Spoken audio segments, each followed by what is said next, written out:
Hola, muy buenas tardes. Estamos acá con Jörg Stiepel. Yo soy Paula Medina, ambos profesores de la Facultad de Derecho y Humanidades de la Universidad Central. Hoy día queremos contarles acerca de lo que estamos investigando por este tiempo, que es sobre los delitos y las violencias que sufren las personas privadas de libertad. ¿Qué ocurre con estas situaciones? ¿Cómo son investigados estos delitos? ¿Y qué pasa con las víctimas cuando, La cuando se... discriminación que sufren más que todo también. Así es, así es. Este tema de investigación es parte de un proyecto Fondes Irregular eh, que llevamos desarrollando cerca de 2 años y está en el marco del doctorado en Derecho de la Universidad Central de Chile como parte de una de las líneas de investigación que tiene el doctorado en Derecho Penal y Criminología. Y partimos investigando este tema porque nos dimos cuenta que hay una diferencia en cómo se investiga un hecho delictivo cometido fuera y dentro de la cárcel, ¿no? ¿Cómo nos dimos cuenta?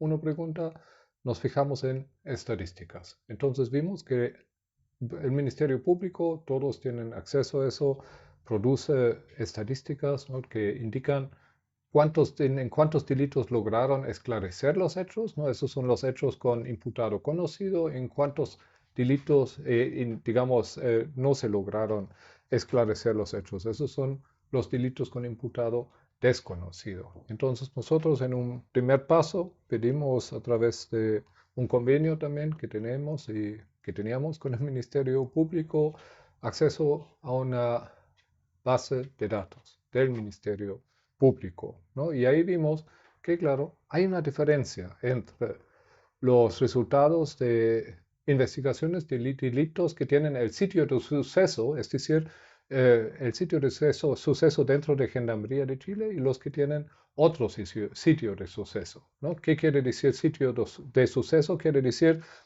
cuando el sitio de suceso está dentro de Gendarmería de Chile, le mataron, le violaron, le acuchillaron a alguien dentro de una cárcel, generalmente, Claro. ¿no? Y ahí nos dimos cuenta de diferencias. En general, las personas estamos acostumbrados a pensar que las personas que están dentro de la cárcel son delincuentes o victimarios que han cometido delitos, ¿no es cierto? Y por eso están cumpliendo una condena allí. Pero lo que ocurre es que cuando las personas están cumpliendo su condena dentro de la cárcel, también son víctimas de muchos y muy graves delitos, desde lesiones, torturas, homicidios, entre las personas privadas de libertad como desde los funcionarios de gendarmería en contra también de estas personas. Por lo tanto, es muy importante pensar qué ocurre con esas situaciones, ¿no es cierto? Cómo son investigados, cómo se protegen a las víctimas cuando sufren estas situaciones. Porque sufrir estos delitos dentro de la cárcel no es parte de la condena, es más bien una pena adicional, una doble pena, podríamos decir, ¿no es cierto? Su condena implica solamente estar privados de libertad, pero no estar expuestos ni sufrir este tipo de situaciones. Eso es un buen punto. No es nada normal. Es algo que muchas veces nosotros percibimos como normal, ¿no? Nosotros muchas veces vemos en las noticias, teleseries, quizás ahora en Netflix, que muestran la violencia que existe al interior de la cárcel, ¿no? Pero si ustedes ven y si nosotros vemos la violencia, cada acto de violencia también constituye un hecho delictivo, ¿no? No es legal que, digamos, que un preso le meta cuchillo a otro dentro de la cárcel. No es legal que un funcionario apalee sin razón, digamos, justificada a un preso al interior de la cárcel, ni con razón lo puede apalear, no puede usar la fuerza de manera racional, ¿no? Entonces, la pregunta es, ¿y el Código Penal chileno tampoco estipula que delito es cada acción o omisión cometido dentro del territorio nacional, menos que ese sea una cárcel? Eso no lo dice el Código Penal chileno. Entonces, se aplica de la misma manera dentro de la cárcel la ley penal como fuera de la cárcel. Y si eso no ocurre, tenemos un problema democrático, ¿no? Así es. Lo que es más, la evidencia muestra que la probabilidad de ser víctima, por ejemplo, de un homicidio dentro de la cárcel es hasta 10 veces mayor que ser víctima de un homicidio en el medio libre. Por lo tanto, la incidencia, ¿no es cierto?, de delitos tan graves como estos es mucho más significativa dentro de la cárcel. Y sin embargo, como decía yo, los niveles de impunidad respecto a la investigación, el esclarecimiento y la condena de estos hechos es muchísimo más alta en los delitos que se cometen en la cárcel versus los delitos en la sociedad en general. Y eso es algo particularmente y muy preocupante. ¿Por qué?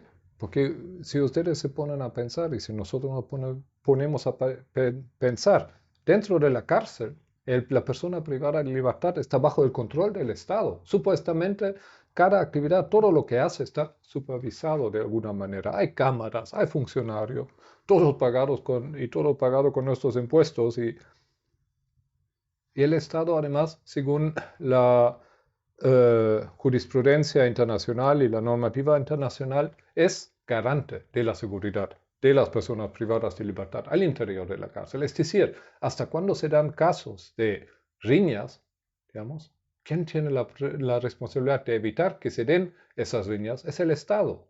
Es una omisión de los funcionarios del Estado de evitar y de tener planes de intervención, digamos, lo suficientemente funcionales efectivos para evitar ese tipo de hechos, ¿no? Ese es el problema. Claro, el tema es que Gendarmería de Chile no solo tiene la responsabilidad de prevenir que ocurran estos hechos, sino que además, cuando ocurren, uno debería esperar que las instituciones del sistema de justicia penal reaccionaran, ¿no es cierto?, al menos en el mismo estándar o en el mismo nivel, ¿no es cierto?, de eficacia y de calidad que lo hacen respecto de cualquier persona. Si uno es víctima de un homicidio, ¿no es cierto?, o de un robo o con violencia o de una agresión de cualquier tipo, uno espera, ¿no es cierto?, que la justicia investigue, que se adopten medidas cautelares, etcétera, y que algo pase con ese hecho, ¿no es cierto?, eventualmente se logre una condena. Bueno, eso no ocurre en el mismo estándar, ¿no es cierto?, cuando ese hecho ocurre dentro de la cárcel. ¿No? Y eso es cierto, eso lo vimos cuando visitamos las distintas cárceles, ¿no? A nivel nacional, pero y también cuando analizamos un poco la forma, cómo se investigan hechos delictivos, porque eh, recuerdas que el tema de que quién investiga una lesión, quién investiga un homicidio muchas veces, hasta lesiones graves, ¿quién investiga ese hecho? Si nosotros mañana en la calle nos meten un cuchillo, digamos, lo más probable es que venga la PDI para investigar este hecho delictivo, ¿no? Vienen, resguardan el sitio de suceso, hacen fotos, etc. Viene toda la prensa y sale en la crónica roja espantosa del noticiero chileno, pero bueno. ¿Y qué pasa en la cárcel? No viene ningún detective, ¿no? Viene un gendarme, alguien que está ahí según su ley orgánica para atender, vigilar y garantizar la seguridad de los reclusos. No está para investigar. ¿Y qué dice la normativa internacional? Obviamente dice que los que investigan hechos delictivos tienen que ser independientes, tienen que ser imparciales.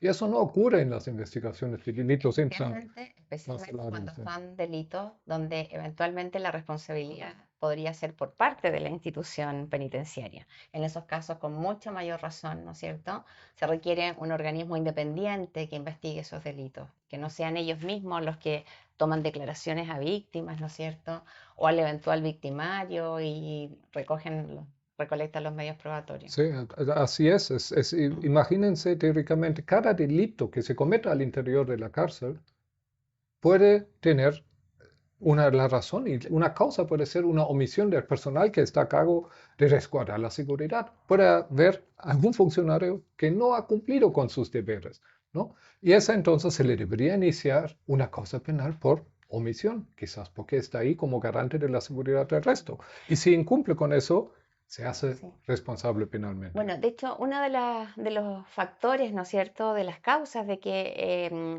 la justicia funcione de manera tan precaria, ¿no es cierto?, y deficiente dentro de la cárcel, tiene que ver con que estas personas, desde los fiscales, ¿no es cierto?, hasta los propios funcionarios policiales y también los gendarmes, no cuentan con la especialización, ¿no es cierto?, respecto a la complejidad que significa perseguir e investigar este tipo de Y delitos. ni siquiera deberían estar especializados, porque ningún gendarme debería intervenir en la investigación de hechos delictivos al interior de la cárcel, ¿no? A pesar de que aquí el Código Procesal Penal permite que el fiscal dé también instrucciones a funcionarios de Gendarmería de Chile, eso no quiere decir que Gendarmería se convierta en una tercera policía. Eso va en contra de su Claro, y además rol. lo que pasa en los hechos es que además la fiscalía suele delegar en gendarmería también la protección de las víctimas. Entonces termina siendo la institución penitenciaria de alguna manera la que, la que ocupa roles, ¿no es cierto?, que no le corresponden, ¿ya?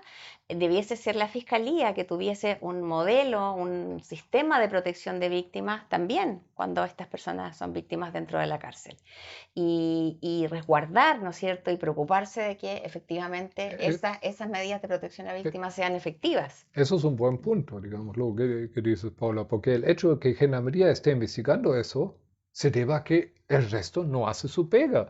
Los detectives, los de la PDI, carabineros, etcétera, y fiscales no van a investigar los hechos delictivos en general, en la mayoría de los casos. No van cuando la víctima es un preso, ¿no? No van, no hacen, no cumplen su pega. Entonces, como nadie lo hace, más o menos tiran la pelota a Gendarmería de Chile y Gendarmería de Chile se hace cargo, ¿no? Así no debería ser, por lo menos no en un estado que se dice estado de, no social, pero quizás por lo menos estado de derecho. Piensen que ya es complejo, ¿no es cierto?, proteger a una víctima que eventualmente está amenazada por familiares o por el propio victimario, con represalias, etcétera. Imagínense lo difícil que es protegerla dentro de la cárcel, cuando a veces su victimario está cerca, convive, ¿no es cierto?, en el mismo espacio. Entonces, para esos casos se requiere diseñar un sistema, un modelo de protección a víctimas que se haga cargo de esa complejidad. Eso no existe hoy día en Chile. Y no es que nosotros hayamos inventado la pólvora y encontrado la gran falencia, ¿no? Eso existen a nivel internacional protocolos como el protocolo de Minnesota, el de Estambul, etcétera, y normas como las reglas Mandela que dicen que, digamos, deberían existir un poco organismos independientes y estipulan determinadas pautas mínimas con las que deberían cumplir investigaciones también de hechos delictivos al interior de la cárcel, cosa que no ocurre en Chile en general, ¿no? Que es una cosa muy preocupante porque al final de cuentas, si creemos en la igualdad ante la ley, digamos, y si creemos que el derecho penal debería aplicarse no solo en Vitacura, sino también en la Pintana y en cada rincón de este país. Entonces no podemos permitir que existan lagunas de impunidad como la que existe, de hecho, como las que existen, de hecho, en el sistema carcelario nacional. Una cosa importante en este tema es que solemos pensar por qué vale la pena, digamos, preocuparse, ¿no es cierto?, de la seguridad de las personas que están dentro de la cárcel, si ellas de alguna manera también, ¿no es cierto?, agredieron, cometieron un delito, afectaron a otras personas. Sin embargo, en primer lugar, porque nos interesan, como tú decías, respetar como a cualquier persona y cualquier ciudadano sus derechos fundamentales, su integridad física, ¿no es cierto?, y su seguridad. Pero también esto nos debiera ocupar, primero porque la violencia intracarcelaria constituye un problema muy complejo para gestionar, ¿no es cierto? Es muy difícil para la institución penitenciaria hacerse cargo, ¿no es cierto?, de esto. Eh, y por otra parte, hay mucha evidencia internacional que muestra que las personas cuando son víctimas de delito dentro de la cárcel tienen una mucho mayor probabilidad de cometer nuevos delitos cuando salen en libertad. Por lo tanto, esto afecta también sus niveles de reinserción social. Entonces, también si pensamos en la seguridad pública, ¿no es cierto?, de todos nosotros, este también es un tema que incluso desde esa perspectiva debiese importarnos. Estoy muy de acuerdo. Entonces también espero que siempre enfrento ese dilema, digamos, que espero que no se entienda mi crítica como la crítica de un gringo criticón. No tengo mi familia viviendo aquí, mi mujer es chilena, mis hijos también. Entonces, y sí, cárceles más seguras son un aporte a la seguridad pública. Entonces, si queremos aquí, digamos, combatir, como todos los políticos lo dicen, si queremos combatir de verdad la delincuencia, tenemos que afinar los métodos y las herramientas que ocupamos. No deberíamos seguir recurriendo y utilizando herramientas del siglo XIX con el ideario del siglo XIX. Estamos en el XXI. Una de las cosas que vimos sistemáticamente, como parte de este estudio, nosotros recorrimos más de 9 cárceles donde aplicamos entrevistas, encuestas, hablamos con gendarmes, con personas privadas de libertad y, y los métodos que se utilizan para contrarrestar la violencia intercarcelaria tiene que ver básicamente con allanamientos, ¿no es cierto?, con segregación, de alguna manera con medidas de fuerza, de coerción, ¿no es cierto?, con construir nuevas cárceles de alta seguridad, ¿no es cierto?, para tener otros espacios de segregación. Y la verdad es que creemos que esas medidas no tienen en absoluto un impacto ni en el corto ni en el largo plazo, ¿ya? Necesitamos mucho más que eso, crear modelos preventivos dentro de la cárcel y modelos de reacción adecuada, ¿no es cierto?, frente a estos delitos y que permitan evitar eficazmente nuevas victimizaciones. Claro, cuando visitamos las cárceles, también visitamos cárceles más chicas, como las de Punta Arenas y hasta la cárcel de Copiapó, ¿no?, que tienen menos que 600 presos.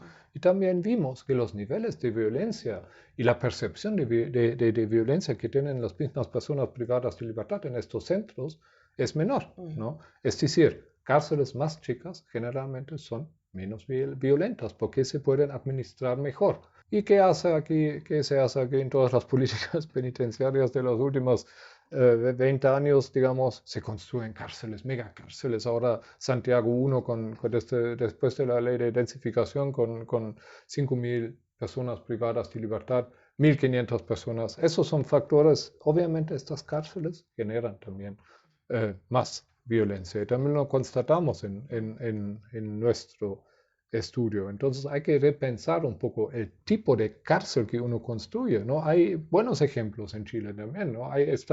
O sea, hay que repensar la forma de respuesta en general a los delitos.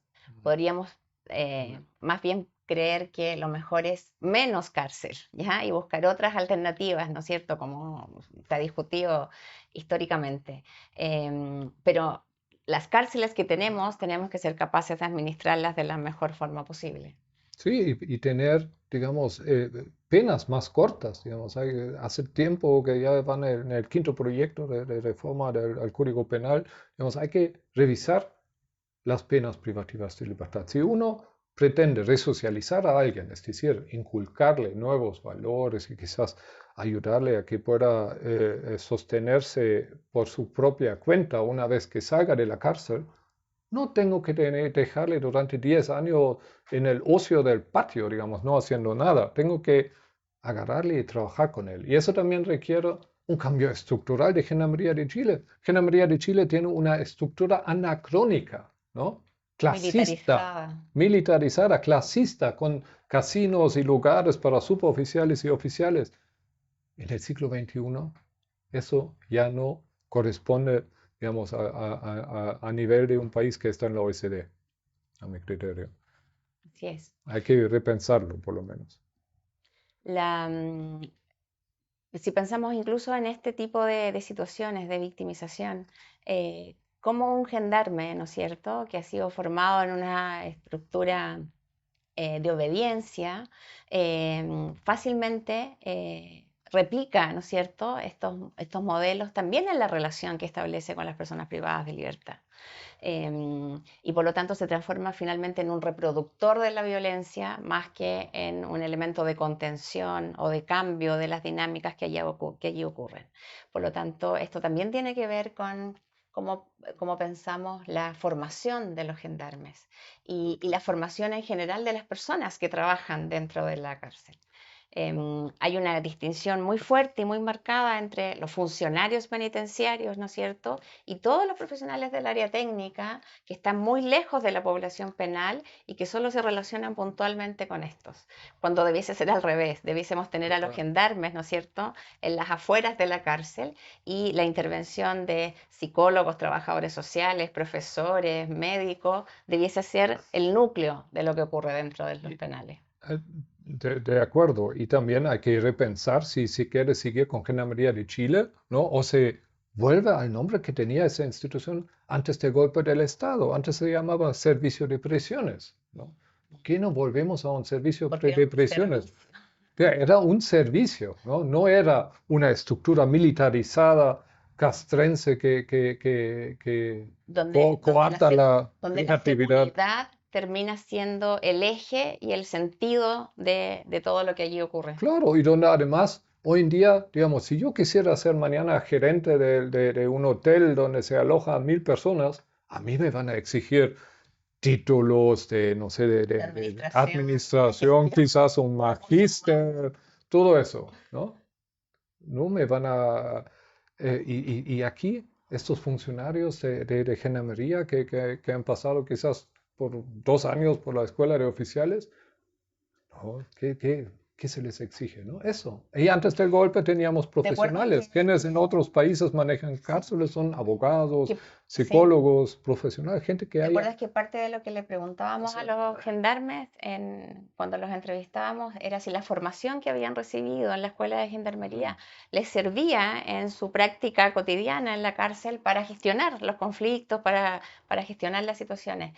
Bueno, la gran mayoría de ellos, más del 60%, nos respondió que no les servía y que en realidad su escuela de formación había sido la cárcel misma a propósito de la experiencia, ¿no es cierto?, de los otros gendarmes, los gendarmes más antiguos, pero que lamentablemente reproducen también a veces las mismas malas prácticas.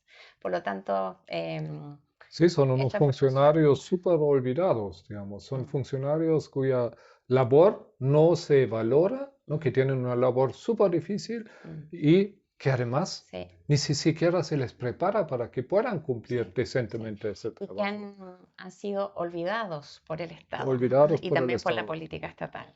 Sí. Para tener mejores cárceles necesitamos tener mejores personas que intervengan, ¿no es cierto?, y que resguarden la seguridad que allí ocurre.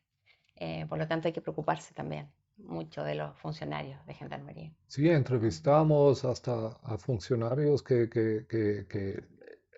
digamos, intentaron suicidarse entre medio, ¿no? Sí, Porque nadie les prepara para enfrentar todos los desafíos que implica estar ahí con personas privadas de libertad, que normalmente no son los que estudian quizás en nuestra universidad, no son las personas más privilegiadas de ninguna sociedad los que terminan en la cárcel, ¿no? Y de repente ahí les hacemos, los que tienen que hacerse cargo de esto, estas personas que son muchas veces vienen de situaciones conflictivas, ni siquiera les preparamos bien para esto, ¿no? Eso es una deuda que tiene el Estado con Gendarmería de Chile, ¿no? así es. Bueno, ¿te parece que vayamos cerrando? Ha sido un gusto, ha sido muy entretenido poder conversar estos temas de los que llevamos conversando hace mucho tiempo, pero de compartirlos aquí hoy día. Así que muchas gracias. Sí, muchas gracias, ha sido interesante. Vamos a ver qué es lo que va a cambiar en este campo. Y pues necesitamos a muchos profesionales críticos para que puedan aportar Sí. nuevas ideas a este cambio necesario.